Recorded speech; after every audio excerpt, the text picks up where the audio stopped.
Alors, la première chose à savoir lorsqu'on est un salarié protégé, c'est que l'employeur ne peut pas directement rompre le contrat de travail comme un salarié lambda.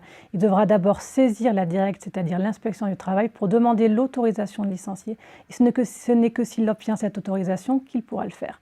Le salarié pourra, si cette autorisation est délivrée par la directe, faire un recours, saisir le tribunal administratif pour le contester. Donc ça, c'est le premier cas. Il faut qu'il soit rassuré sur ce point-là. Il y a un véritable contrôle opéré par la directe pour assurer la défense de ses intérêts.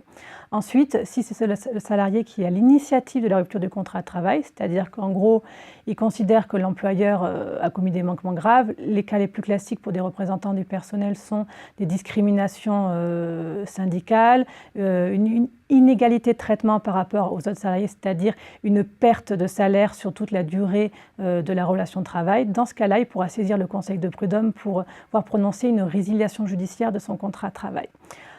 Si la résiliation judiciaire du contrat est admise, il pourra avoir deux types d'indemnités classiques, des dommages à intérêts pour licenciement abusif sans cause réelle et sérieuse, et également une indemnité sous forme de dommages à intérêts qui viendra compenser la perte de salaire qu'il aurait dû percevoir jusqu'à l'issue de son mandat, c'est-à-dire jusqu'à l'issue de sa protection en qualité de représentant du personnel.